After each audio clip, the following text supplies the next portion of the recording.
I want to thank you guys all for gathering. I want to thank you for coming. I want to thank you for streaming. And look at this crowd. I want to thank you for being here and supporting me while I do whatever this is that I'm trying to do. For those of you that don't know me, my name is Cherrier. And before we begin, I have a bit of a disclaimer. And what it is that the theme of the month here at Lake Harriet Spiritual Community is balancing the masculine with the feminine.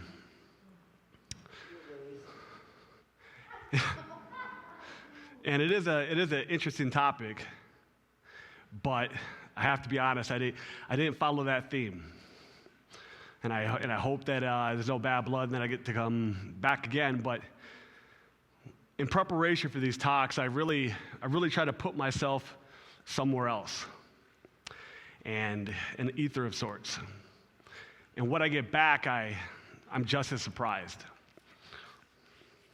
So with that said, let's get today started, because today is a good day. Today is Sunday, May 9th, and as most of you guys know, it's Mother's Day. So let me begin by extending a happy Mother's Day to all of you mothers here. And for that matter, all mothers everywhere. And to the mothers that are no longer with us here physically, but are with us in spirit, the ones that have transitioned into that next existence, we feel your presence with us here today, don't we?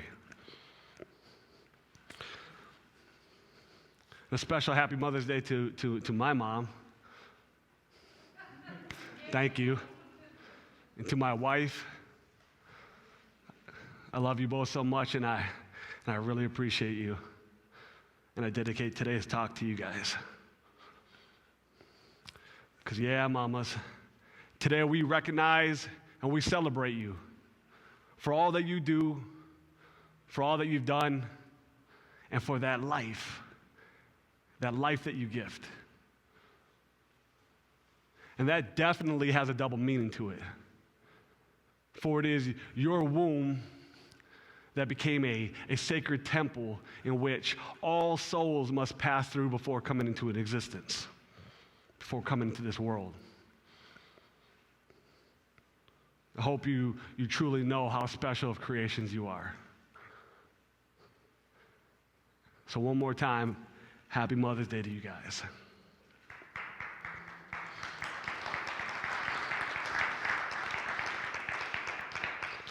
And I also want to give a special thanks and acknowledgement to all of you warriors of the rainbow out there who are fighting that good fight and keeping hope alive.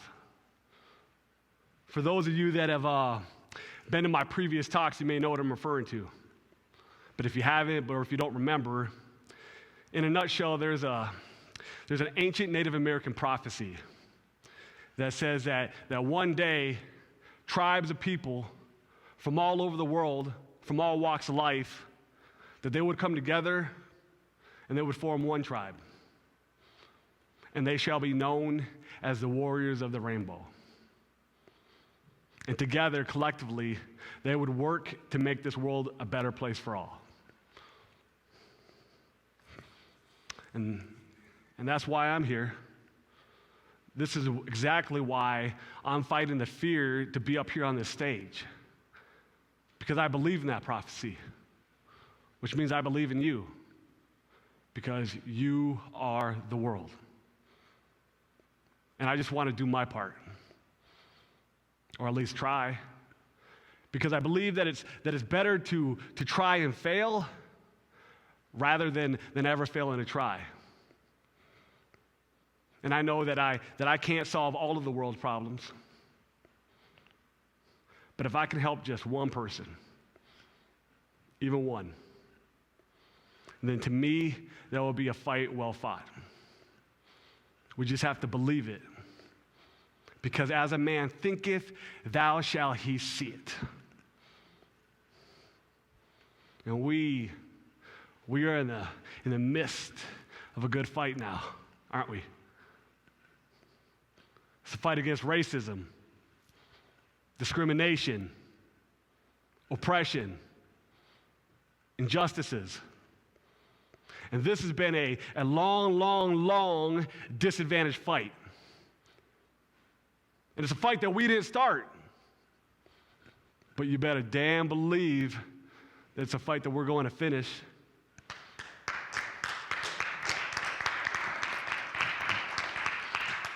Don't have no choice, really.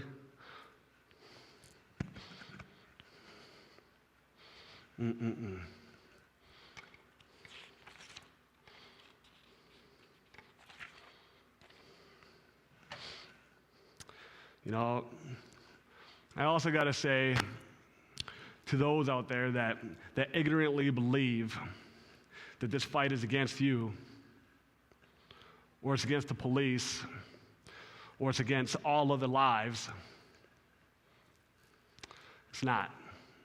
Believe you me. It's not against you. It's for you.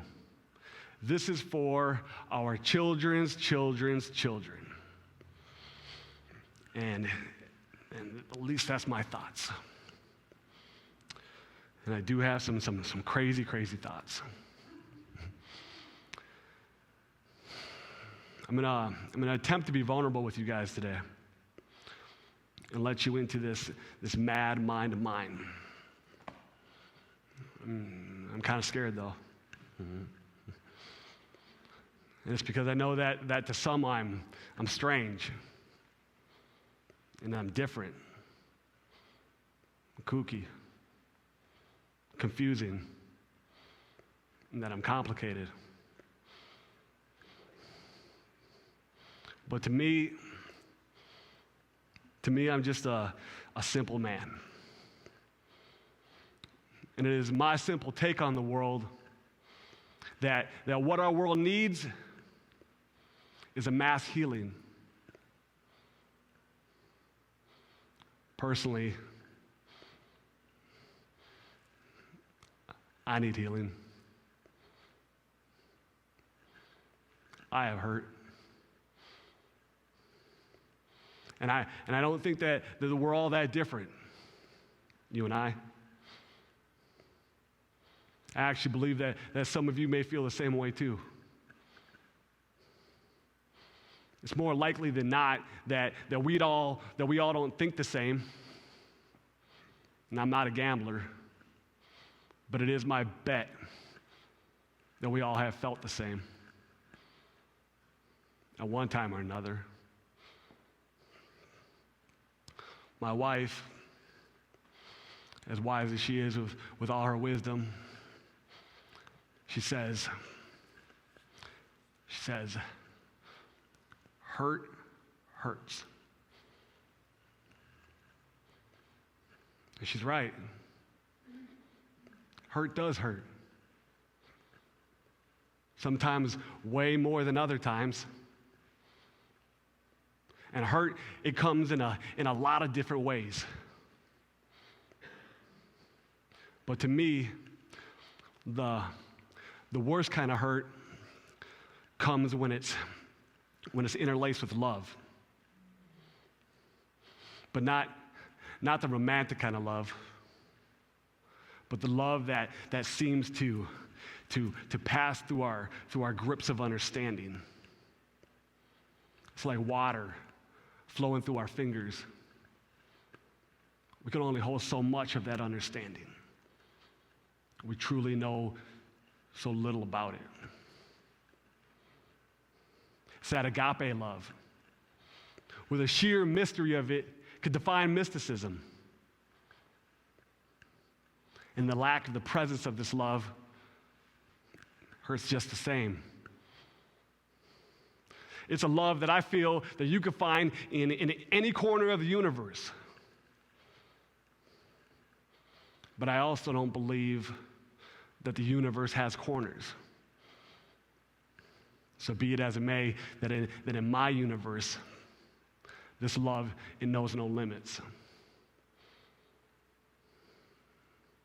So yeah, to me, this hurt just hits different.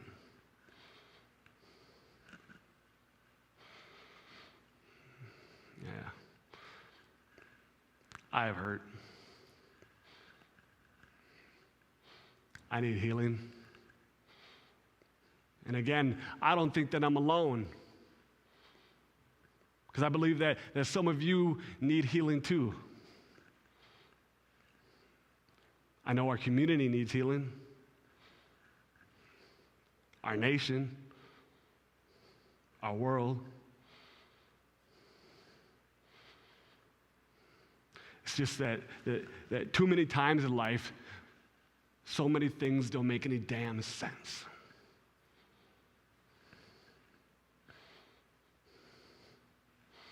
As humans, we have a lot of growing up to do. At only 200,000 years old, we spent a mere 6,000 of these civilized. And this is in comparison to the Earth's 4.5 billion years that it's been in existence. We are not as civilized as we pretend to be, nor that we should be or could be. It begs the question, who are we?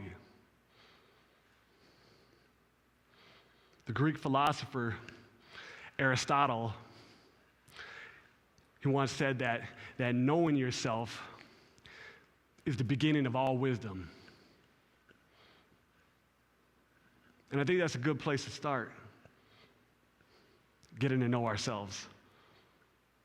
But our true self, not the self that the world has told you to be, and not the self that the world has shaped you to be, but that self that the grand architect designed you to be.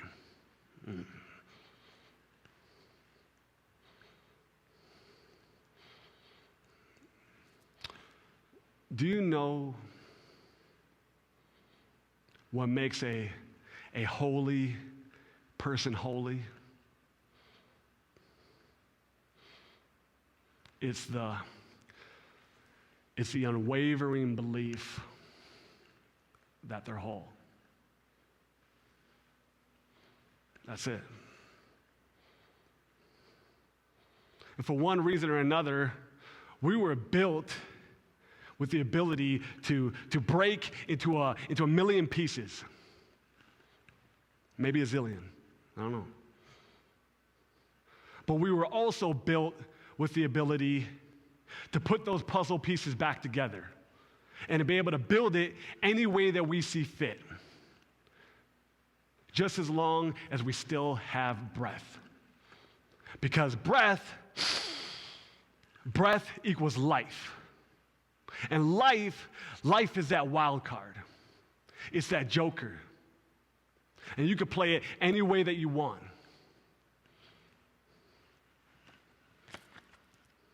And life is a joker. It's also a jokester. It's a trickster. It's the master of illusion, because it's what's preventing us from seeing and realizing that this life of ours is nothing more than just one big joke. I mean, it is. Think about it.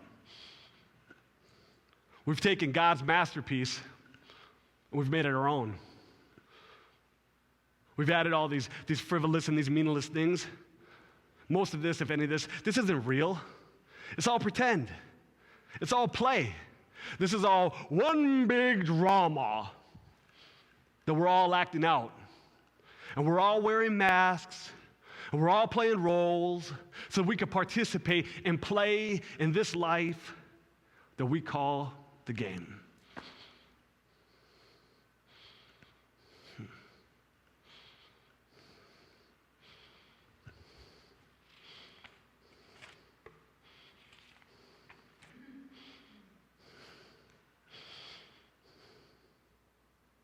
They say that the eyes are the windows to the soul. But let me ask you,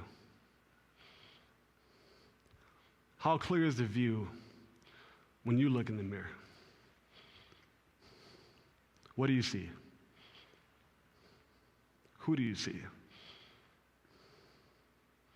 Who are we?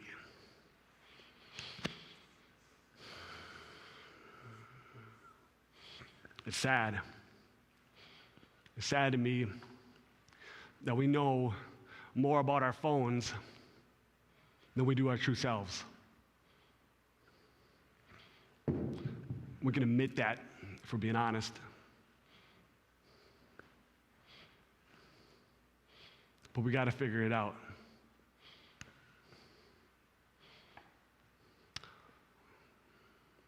We have to remove that mask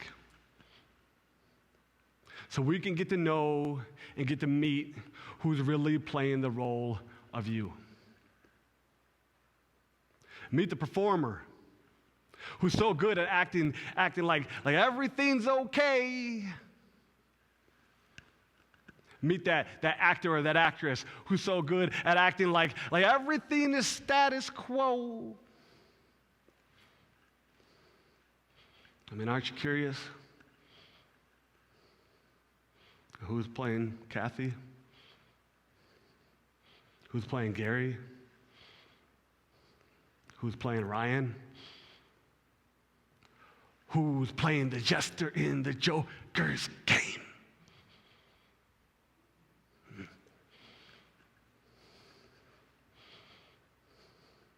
This needs to happen.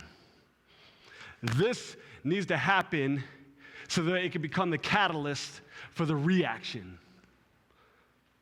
Because by becoming aware and having this revealing of our true selves, we begin this integration process, this activation. It's this merger of our inner and our outer worlds. The late, great, world-renowned psychiatrist, Carl Jung, referred to a bit of what I'm talking about as a shadow. The shadow. It's this hardwired archetype, this very, very ancient part of ourselves. It's a dimension of the ego. It's a deep dive into the psyche of the self that's playing you.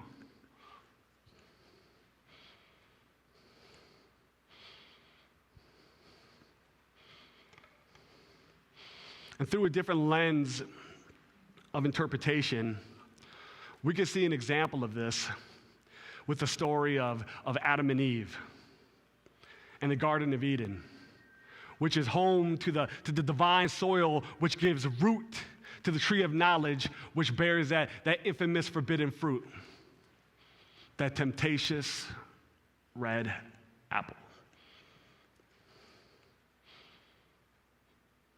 And we know that who the main characters are of the story from the title of it. But who is that best supporting actor that comes slithering out of the shadows, whispering, "Do you want to play a game? Do you want to try not to eat this?" It was that snake, that ego. And I mean this literally, it was that goddamn joker.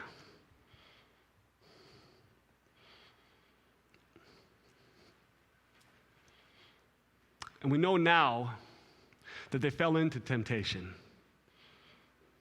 But what that first bite symbolized, what it symbolized was the beginning of the game.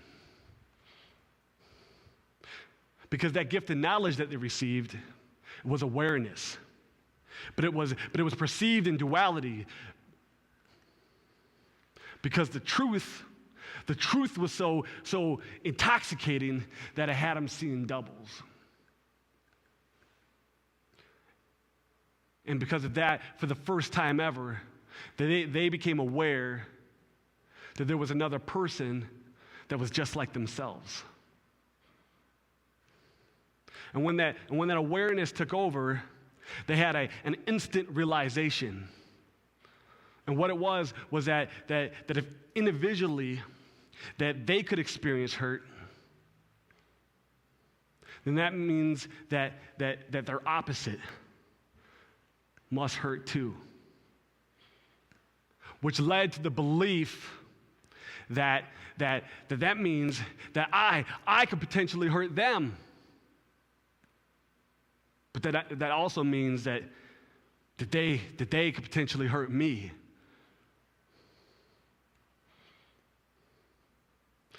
And this chain reaction, this domino effect, this was the birth of fear, doubt, and worry. It was that moment where that yin and that yang swam away from the pain. And this changed them instinctually, which then in turn was passed down genetically. And as a result of it, and now we all wear masks for false sense of protection, and now we're all playing the game, running around hollering, "Ollie, Ollie, oxen free, you can't see me."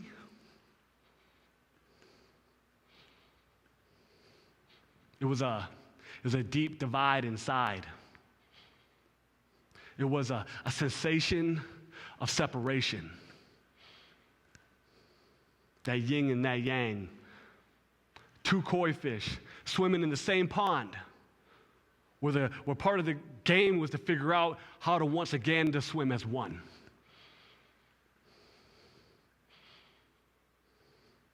And the other part of the game was to figure out how to break the chains that hold you like a prisoner, that hold you like a slave to one side or the other, to figure out how to unleash that inner power so that once again you could become the master of both order and chaos.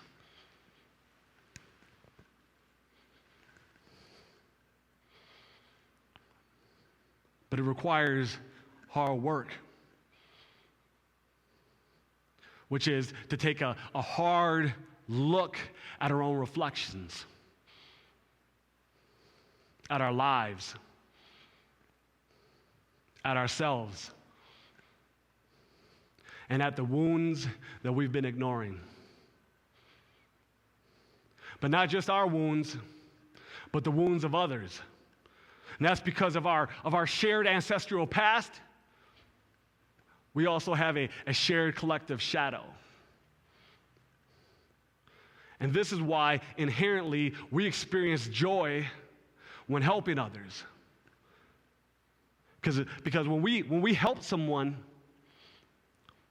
we're helping them heal. And in exchange, that joy that we experience helps us heal ourselves. And this isn't new news. This isn't fake news. This is a basic law of the universe that science is just now catching up to. I mean, they were talking about this 2,000 years ago with the story of Jesus, the Son of God, its only begotten Son, who came here with the intentions and with the knowing that he was going to die for all the sins of man. But he didn't come here just to absorb sin. To be more specifically, he came to heal. That rabbi, that teacher, he came to teach others to heal.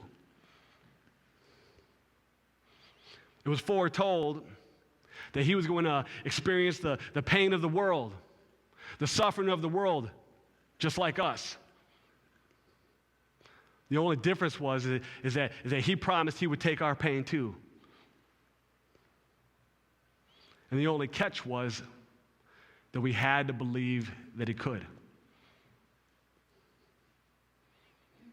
And in exchange for that belief, what he left behind through ageless scriptures were directions and instructions on how to heal your wounds.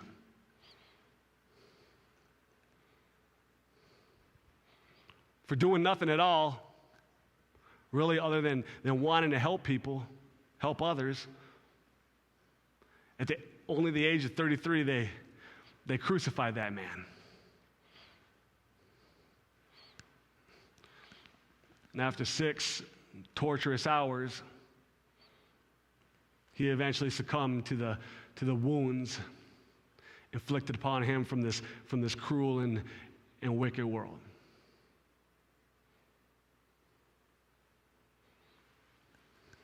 But all that healing paid off, right?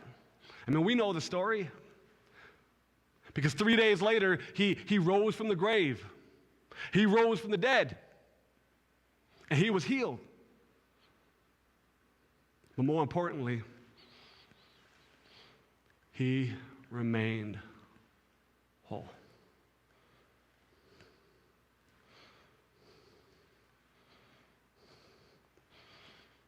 Now, is that a true story or a tall tale? The truth is, that's for you to decide, not for you to be told. But no matter what side of the fence that you fall on, what that story symbolizes is that we possess that ability to reassimilate all the broken pieces to the puzzle. And to remind us that this life is just a game. And if you are still here, that means that you still have the possibility to play this game really, really well. But you have to be want to heal. Which means that we have to be willing to change the way that we think in order to place ourselves into a 3T state of being. I said a 3T state of being. And those 3 T's are transitional, transcending, and transformational state of being. And it only takes belief to attain it. Belief in yourself. Belief in others. And the unwavering belief that this is the part of life, that this is the part of the game that you get to completely control.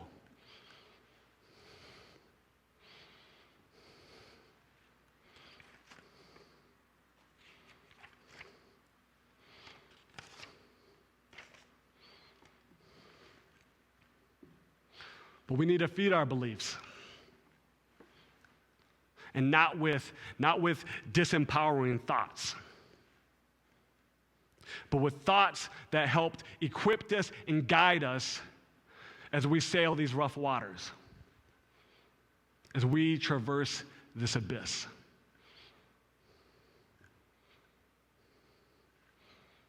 Thoughts like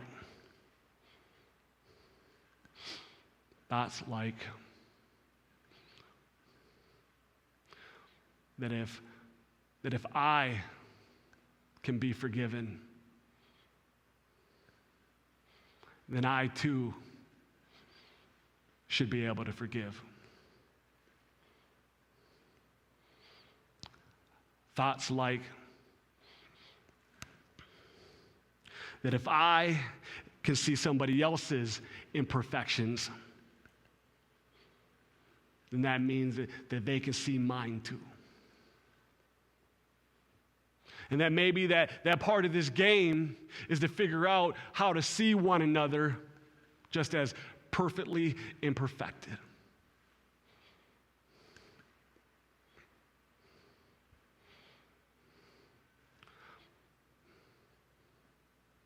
They say that home is where the heart is.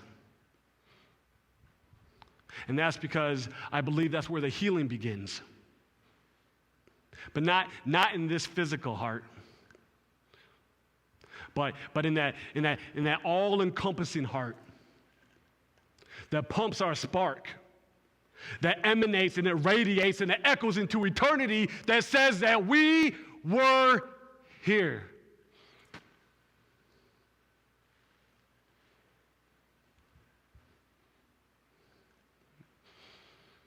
You want to know something?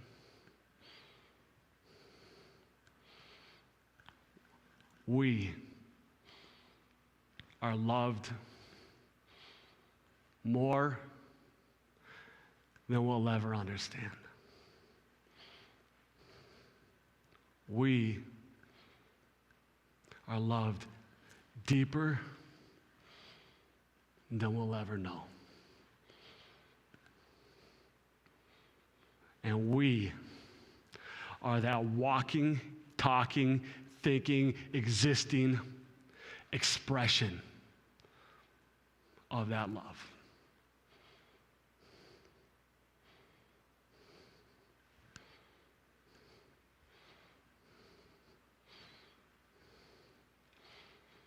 Now, you can believe it now, or you can believe it later. But that true self that you are bound to meet, you have already met. We just need to journey to a place where the water is still enough where we can recognize our own reflections.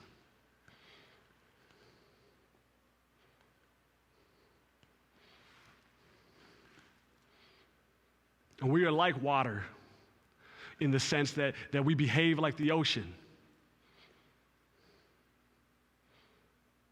Where in one moment, we're welcoming, calm, magnificent, deep, powerful, and full of life. But when a storm arrives, that presence of that external force changes the behavior of the ocean. Not the ocean in its entirety, just a portion of it. It becomes an unpleasurable place to be. But the ocean can't avoid the storms. It's just the reality of being the ocean. And the storms, they come and they go. They always pass. And before the storm and after the storm, the ocean remains the ocean. It remains whole.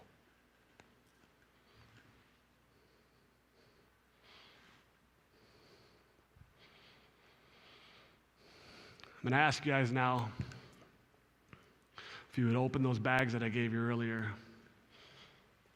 and remove what's inside.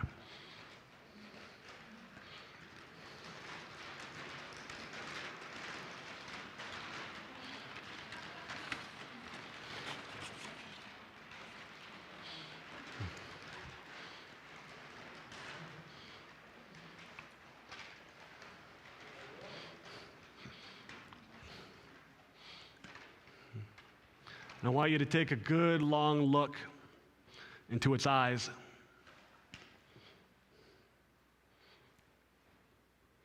And tell me, who do you see? What do you see? It's like that caterpillar from Alice in Wonderland. And it's asking, who are you?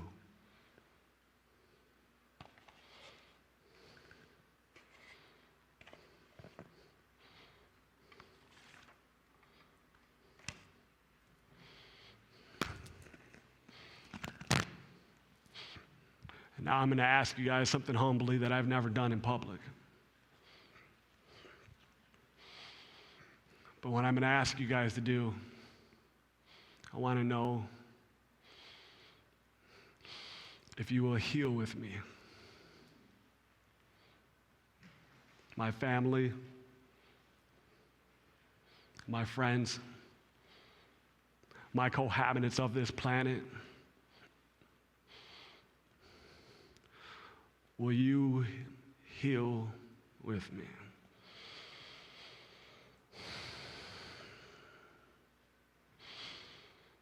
Let us heal before that curtain drops. Let us heal before we take that final bow.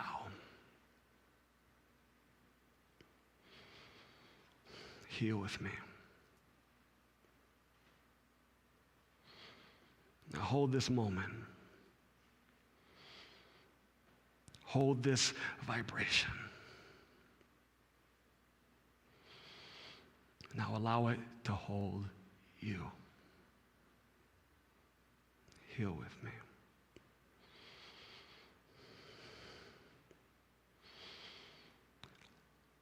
I don't know your pain.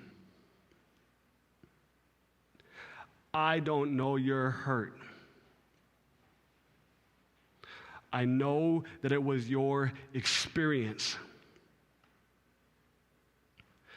but I know it wasn't yours to keep. Heal with me.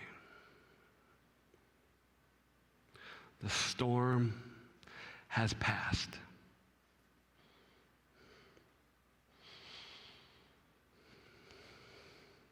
And if you are still weathering a storm, trust me, ocean, it will pass.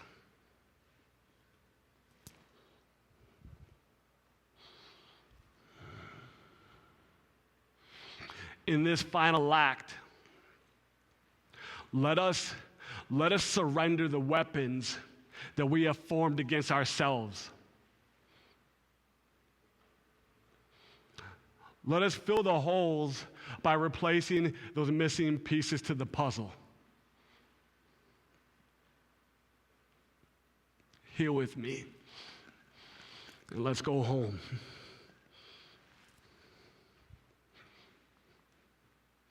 I am a nobody. I told you earlier, I'm just a simple man. And all I have to give, all I have to offer are just a handful of seeds that I hope and believe will grow into personal truths. Because I believe that the mind is the most fertile place on the planet. You can plant anything there, and it will grow. But what you grow, you will grow into. If you drink water, or if you drink poison, your body's going to respond. Likewise, if you think water, think like the ocean, or if you think like the storm, life is going to respond. And left to its own accord, the mind will not discriminate. But when it comes to matters of the soul, this is when it's time to properly discriminate.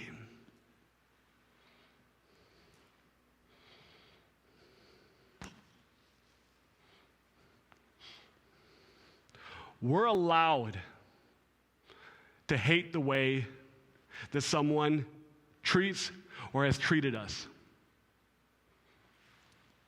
We're allowed to hate the way someone treats another, even if you're that someone. But we're not allowed to hold the hate, because hate breeds hate.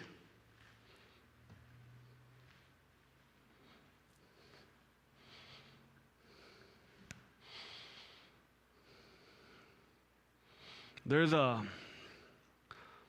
story called The Snake and the Dagger.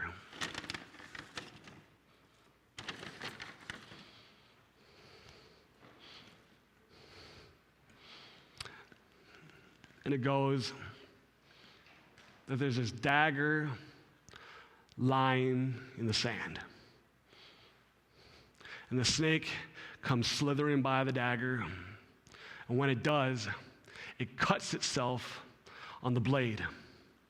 It gets hurt. And it gets angry. And it decides it's going to strike the dagger. But when it did, the blade cut its mouth. And it hurt. And it angered it again. And so the snake decided that this time when it struck, it was going to coil itself around the dagger. And began constricting tighter and tighter and tighter and tighter. But every time that it did, the blade just went deeper and deeper and deeper into this snake. The self-inflicting damage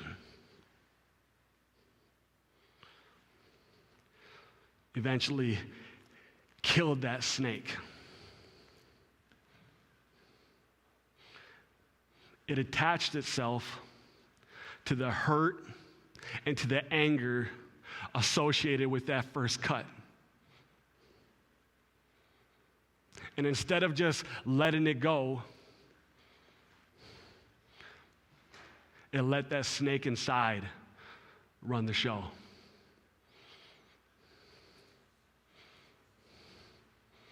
Let's go home. And let's let go of what doesn't serve us. And let's let that good love in.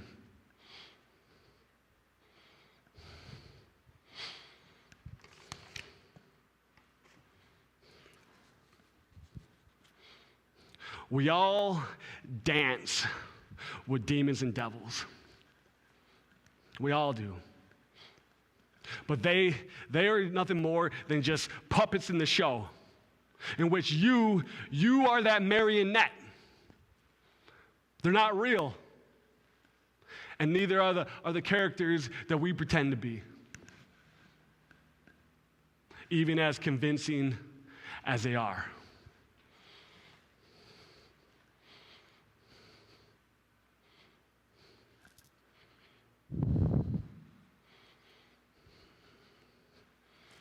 This mad mind of mine. I give the thought of dying a lot of time and consideration. A lot.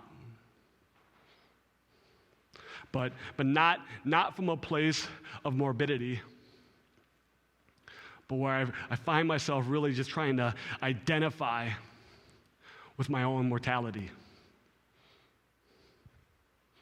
I find that one can experience a spontaneous surge of energy that's both creative and motivative when you wrap your mind finally around the concept that one day soon you're going to cease to exist.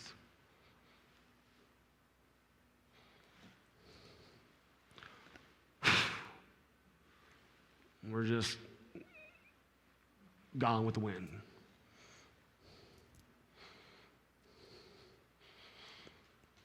And what occurs is this nagging, repetitive question that never seems to go away. What that whisperer asks, it asks,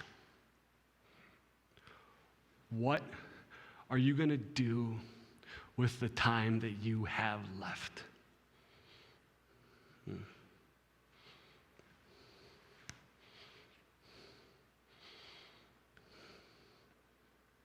And the only answer that I've been able to come up with to date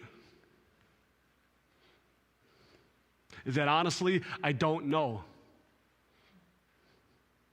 I do know that there are certain circumstances surrounding my existence that I cannot change. But I also know that I can change how I respond to them. And since this life of ours is made up of a bunch of man-made ideas and man-made circumstances, I guess I'm just going to try to have to add some of my own. And then I'm gonna begin to paint my world with a broad brush. And I'm no longer going to try to color between the lines. I'm going to convince myself that I wasn't born to conform, but I was born to reform, to reshape, and to create this one and only life of mine. Let's go home.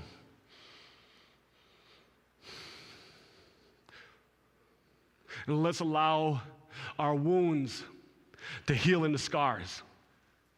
And let's allow these scars to represent the battles of life. And let them tell the stories of a good fight. My fellow warriors of the rainbow, I hear your battle cries, but hear me now. You are not alone. For we are here.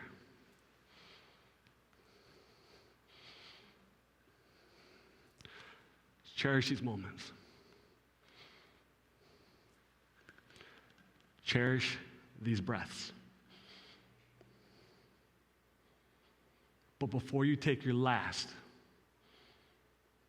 remember to remove that mask and to take a bow, for that was the greatest show on earth.